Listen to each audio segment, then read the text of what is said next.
2011 میں جب سیلاب زدگان کی مدد کے لیے ہمارا جانا ہوا تو وہاں کے مقامی لوگوں نے بتایا کہ ہمارے علاقے کے بڑوں نے بیرون ملک سے مدد لی ہمارے نام پہ اور کھا گئے۔ دیکھو اس سے پتہ چلتا ہے کہ آخرت پر ایمان کتنا ضروری ہے۔ انسان کا آخرت پر ایمان نہ ہو، خدا کی قسم اس سے بڑا درندہ کوئی نہیں ہے۔ وہ 100 قتل بھی کرے تو کم ہے۔ جب اسے پتا ہے کہ مجھے سزا ہی نہیں ملے گی آخرت میں تو 100 قتل بھی کم ہے پھر اس کے لیے۔ دنیا میں ایسے لوگ بھی ہیں، کسی نے اپنی ماں کو قتل کیا، کسی نے اپنے باپ کو قتل کیا، سگے بھائی کا خون کیا۔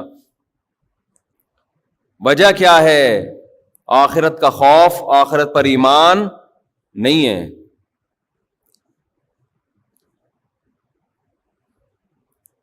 یہ جو میں بیان میں بار بار اللہ کا وجود، آخرت، لوگ کہتے ہیں آپ ایک ہی مضمون کو ریپیٹ کرتے ہو، مسئلہ یہی ہے۔ افرأیت من اتخذ الہہ ہواہ، اللہ کہتے ہیں کیا اس شخص کو دیکھا تم نے جس نے خدا کو چھوڑ کر اپنی خواہشات کو اپنا خدا بنا لیا ہے؟ جب آپ اصل خدا پر ایمان نہیں رکھتے تو آپ کا خدا آپ کی خواہشات ہوتی ہیں، اور خواہشات انسان کو بے لگام کر دیتی ہیں۔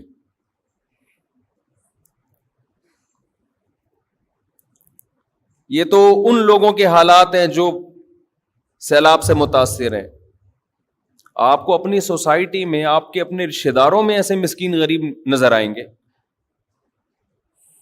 ایک بھائی کروڑوں روپے چھاپ رہا ہے، اپنی دولت کو چھپاتا پھر رہا ہے کہ کہیں ایسا نہ ہو کہ میرا یہ دوسرا بھوکا بھائی مجھ سے پیسے مانگ لے۔ یہ تو آپ کو اپنی سوسائٹی میں نظر آئے گا یہ منظر۔ تو ایک جرم تو یہ کہ اس تباہی کے لیے انتظام نہیں کیا گیا، اس سے بڑا جرم ان مسکینوں اور غریبوں کو کیش کرا کے اپنا پیٹ بھرا جا رہا ہے۔ یہ ظلم کرنے والے بعض ٹرسٹ بھی ہیں۔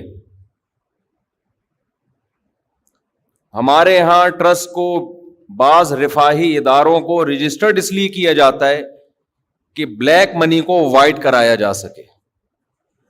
کتنا بڑا جرم ہے یار، آپ غریبوں اور مسکینوں کے نام پہ آپ لیبل لگا رہے ہو ان کی مدد کا، اور آپ کے مفادات اور آپ کے مقاصد کچھ اور ہیں۔ ہم نے تو بعض ڈاکو ایسے سنے ہیں کہ وہ غریب کی غربت کو دیکھ کر اس کو چھوڑ دیتے ہیں۔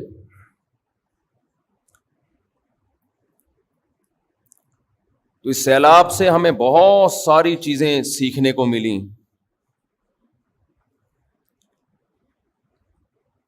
کتنے لوگ ہیں جھوٹ بول بول کے جہاں کوئی سیلاب آتا ہے نا تو غمزدہ ہونے کے بجائے خوش ہو جاتے ہیں۔ کیوں؟ ان کو نوٹ چھاپنے کا ایک بہترین موقع مل گیا۔ میں اکثر ایک بات آپ سے کہتا ہوں کہ اس ہمارے کنٹری میں پیسہ کمانے کا سب سے بہترین ذریعہ یہ ہے کہ 4 دیواری کھڑی کر کے کچھ یتیم بچے لا کے ڈال دو، بس نوٹ چھاپو۔ لوگ نہیں پوچھیں گے کدھر جا رہا ہے یہ پیسہ، تیرے پاس یہ گاڑی کہاں سے آئی جو کل تو پھٹ پٹی پہ گھومتا تھا، یہ لینڈ کروزر تیرے پاس کہاں سے آئی، یہ حساب دے۔ آپ حساب دیں گے، وہ آپ کو وہ کہے گا میں اتنا نیک، مجھ سے کون ہوتا ہے حساب لینے والا، میں فلاں بزرگ کا بیٹا، میری داڑھی، میری پگڑی، میری ٹوپی، ان چیزوں کو دکھانا شروع کر دے گا۔ ایسے آدمی کو بولا کرو ایسی کی تیسی تیری، حساب دے۔ جو انتظامیہ ہے نا محلے کی، اس کا فرض ہے جب بھی کوئی ٹرسٹ کھولے، رفاہی ادارہ کھولے، دیکھو قرآن کا حکم ہے، قرآن نے حکم دیا جب آپس کے لین دین کرو، آپس کے لین دین تجارت کے، ان کو بھی لکھو، حساب کلیئر ہونا چاہیے۔ تو آپ بتاؤ زکاتوں کے نام پہ ٹرسٹ بنے ہوئے ہوں اور وہ آپ کو حساب دینے کے لیے تیار نہ ہو، اول تو بہت سے ٹرسٹ بنے ہی نہیں ہوتے. 4-6 یتیم بچوں کو لا کے رکھا اور نوٹ چھاپنا. مجھے اتنے فراڈی اس قسم کے مل چکے ہیں کہ اب میں بیزار آ گیا ہوں. ہر دوسرا آدمی لگتا ہے یہی کام کر رہا ہے. کوئی لندن سے آیا ہوا ہے سیلاب کے نام پہ نوٹ چھاپ چھاپ کے لندن سے چندے مانگ رہا ہے. اس سفر میں بڑے بڑے حرام خوروں سے ہمارا واسطہ پڑا ہے. مجھے کیش کرا رہے ہیں, میں بیٹھا ہوں پیچھے اپنے ٹرسٹ کی تصویر لگائی ہوئی ہے. او بھائی مجھے تو چائے پلانے کے نام پہ لے کر آیا, یہ پروموٹ کس کو کر رہا ہے؟ میں تو نہیں جانتا تیرے ٹرسٹ کو. یہ تو کیا رہا ہے یہ بیٹھ کے؟ یہ 2 نمبر ہونے کی علامت ہے یا نہیں ہے؟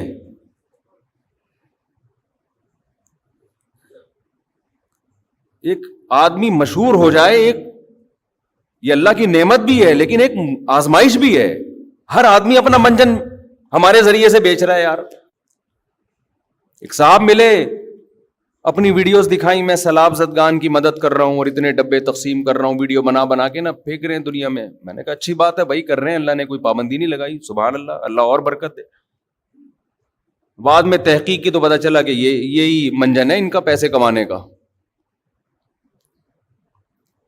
مشہور لوگوں کے ساتھ سیلفیاں, تھوڑا سا ہمیں تو اپنی کراؤڈ میں پتہ ہی نہیں ہوتا آدمی کس کی چائے پینی ہے, کس کمبخت کی نہیں پینی, کس کے پائے کھانے ہیں, کس کمبخت کے نہیں کھانے, کون کمبخت ہمیں پائے کھلا کے اپنا منجن بیچ رہا ہے. کچھ ایسا دماغ بوکھلا گیا ہے سفر کے دوران. کون عقیدت میں ہاتھ چوم رہا ہے تو سچی مچی کے چوم رہا ہے, کون کمبخت اپنا منجن بیچنے کے لیے چوم رہا ہے. ایک آدمی آیا سفر میں, مفتی صاحب اتنی عقیدت ہے مجھے آپ سے, گلاس تلاش کر رہا ہے میرا کہ کس میں پانی پیا ہے مفتی صاحب نے. میں نے کہا یہ بچ کے رہو, اس کوئی بڑی فلم لگ رہا ہے مجھے. مفتی صاحب نے کس گلاس میں پانی پیا ہے, میں اسی گلاس میں پانی پیوں گا. میں نے کہا اتنی عقیدت اپنے باپ سے نہیں ہوتی کسی کو, تو پتہ نہیں کہاں سے مریخ سے آیا ہے. میں ہوشیار ہو گیا نا کہ اس سے بچ کے رہو. اتنی بڑی داڑھی, ایسے سرمے لگائے ہوئے ہیں. میں نے کہا یہ شکل سے فراڈی لگ رہا ہے مجھے, اس نے سرما کیوں اتنا ٹھوپا ہوا ہے کمبخت نے. تیری شادی ہو رہی ہے جو تو سرمے لگا کے آیا یہاں پہ. اتنی بڑی داڑھی ماشاءاللہ, اور آنکھوں میں بڑے بڑے سرموں کے ڈورے, اور بیٹھ گیا کہ جناب میں ابھی زیادہ بتاؤں گا سمجھ جائے گا میری بات ہو رہی ہے. پھر ایک نئی ٹینشن کھڑی ہوگی, میں یوں کرتا ہوں اور میں نے ابھی کیا بتاؤں, وہ سمجھ جائے گا. بے غیرت آدمی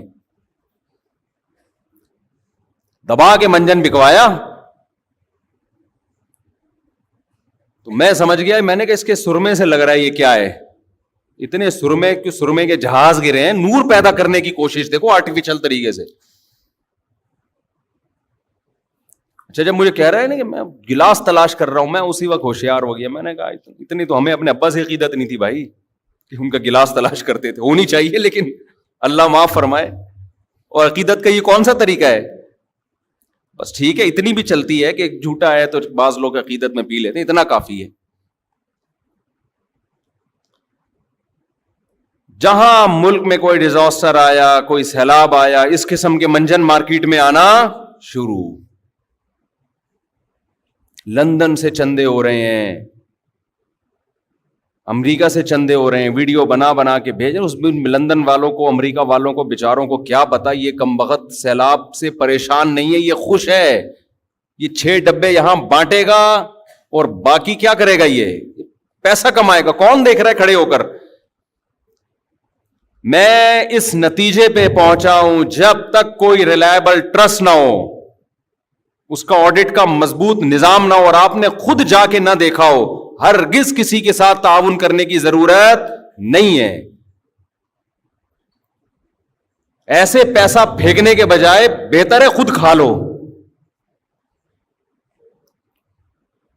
الحمدللہ بہت سے ٹرسٹ ایماندار بھی ہیں, یہ نہیں ہے کہ سارے غلط ہو گئے, یہ مطلب نہیں ہے. رفاہی ادارے الحمدللہ بہت سے ایسے ہیں جو پراپر وے میں کام کر رہے ہیں. بہت سے لوگ نیک بھی ہیں الحمدللہ, لیکن نیک اور اچھے لوگ کم ہیں, اس فیلڈ میں فراڈی لوگ زیادہ ہیں. اور یہ مطلب بھی نہیں ہے کہ داڑھی والے فراڈی ہوتے ہیں. بعض فراڈی داڑھی رکھ لیتے ہیں, سرمے لگا لیتے ہیں. اب ایسا نا کوئی سرما لگا کے بیٹھا ہو تو آپ اس کو بولے مفتی صاحب نے بولا تھا یہ یقیناً شکل سے فراڈی ہے, سرما لگا کے بیٹھا ہے.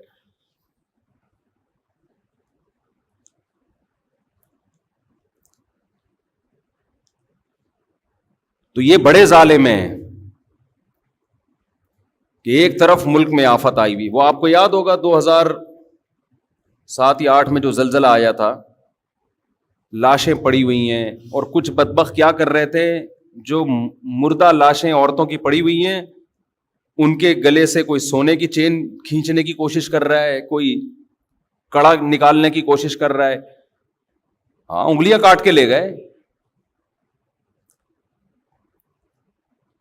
اللہ پہ اعتماد کرو بھائی, جو رزق عزت کے ساتھ مل جائے وہ سوکھی روٹی اس غیر اخلاقی حرکت سے 1000 گنا بہتر ہے. لیکن یہ فلسفہ جب سمجھ میں آئے گا جب دنیا کو مسافر خانہ سمجھے گا. یار جتنا عزت سے مل رہا ہے ٹھیک ہے, یہاں کون سا ہمیشہ رہنا ہے. جب مسافر خانہ نہیں سمجھے گا تو لوٹ کھسوٹ کی کوشش کرے گا. ٹرینوں کے حادثے ہوتے ہیں. ہمارے ایک دوست ٹرین میں آ رہے تھے, پرانی بات ہے, آپ کو یاد ہے, ایک بہت بڑا حادثہ ہوا تھا ٹرین کا. اس میں کچھ تبلیغی جماعت کے لوگ آ رہے تھے. جماعت مجھ سے ملی, میری سلام دعا تھی ان سے. انہوں نے بتایا کہ ہم سے جو اگلا ڈبہ تھا نا, اس سے آگے انجن تک مکمل ٹرین تباہ ہو گئی تھی. یہ اذان دے رہے تھے فجر کی یا پتہ نہیں ظہر کی, اور اس سے آگے کے جتنے ڈبے تھے وہ سارے کہہ رہے ہم جب نیچے اترے تو ایسے پچکی ہوئی لاشوں کے انبار لگے ہوئے تھے. وہاں بھی کیا ہوا ہے, کچھ بدبخت لوگوں نے ان لاشوں کی جیب سے پیسے نکالنا شروع کر دی. الحمدللہ اچھے لوگ بھی ہیں, ایسا نہیں ہے, ہمارے ملک میں غیرت مند لوگوں کی بھی کمی نہیں ہے, جنہوں نے ان کو سہارا دیا, ان زخمیوں کے لیے کی فکر کی, ان کو کھلایا پلایا. لیکن جو اس طرح کے حادثات میں اس کی قسم پرسی سے فائدہ اٹھانا شروع کرتے ہیں, بھائی وہ اس کا اگر وہ مر بھی گیا ہے تو یہ اس کے وارثوں کا حق ہے, تمہارا تھوڑی ہے. یہ اس کے وارثوں تک پہنچاؤ. نہیں پہنچ سکتا چھوڑ دو اس کے حال پہ.